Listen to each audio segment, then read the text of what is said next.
செங்கல்பட்டு மாவட்டம் குக்கத்துறையில மேம்பால பணிகள் நடக்குது. அதனால தென் மாவட்டங்கள் மத்திய மாவட்டங்கள்ல இருந்து கிளாம்பாக்கம் உள்ள வரக்கூடிய பேருந்துகள் தாமதமாகுதுன்னு போக்குவரத்து துறை சார்பில் ஒரு விளக்கம் கொடுத்திருக்காங்க.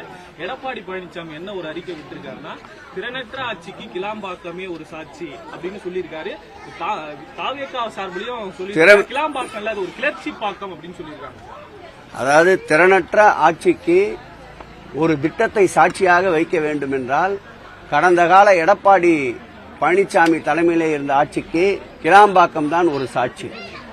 திட்டமிடல் இல்லாததால் அந்த கிளாம்பாக்கம் பேருந்து நிலையத்தை வடிவமைத்ததன் காரணமாக அவர்கள் ஆட்சி காலத்திலேயே அதை செப்பனிட முடியவில்லை. இந்த ஆட்சி பொறுப்பேற்ற பிறகு அதில் மேற்கொண்ட பணிகளை பட்டியலிட்டால் காலமும் நேரமும் போதாது. அந்த கிளாம்பாக்கத்திற்கு தேங்குகின்ற மழை தண்ணீரை வடிகால்கள் கூட அமைக்கப்படவில்லை. கிளாம்பாக்கத்திற்கும் அந்த ரயில் நிலையத்திற்கும் இணைப்பு ரயில்வே பாதை கூட அமைக்கப்படவில்லை. அந்த கிளாம்பாக்கத்திலிருந்து வருகின்ற பயணிகள் வெளியேறுவதற்குண்டான வழி மார்க்கங்கள் கூட அமைக்கப்படவில்லை. அந்த கிளாம்பாக்கம் பேருந்து நிலையத்திலிருந்து கிளாம்பாக்கம் பேருந்து நிலையத்துக்காக ஒதுக்கப்பட்ட பூங்காக்களை மேம்படுத்தவில்லை. இந்த ஆட்சி ஏற்பட்ட பிறகுதான் கால்நடை பூங்காவை உருவாக்கினோம்.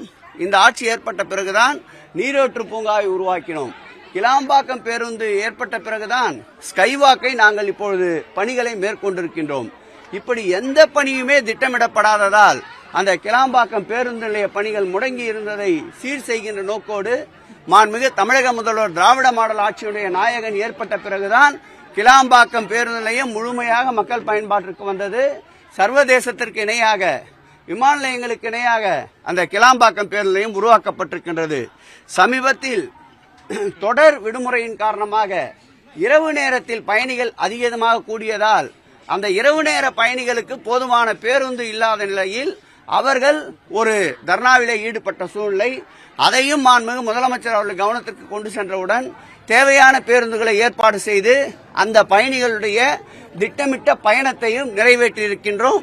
மேலும் இந்த ஆட்சியின் சார்பில் எந்தவிதமான தவறும் இல்லை என்பதால் போக்குவரத்து துறை சார்பிலும் அரசின் சார்பிலும் அன்றைக்கு ஏற்பட்ட நிலையை விரிவாக விளக்கமாக எடுத்து சொல்லியிருக்கின்றோம்.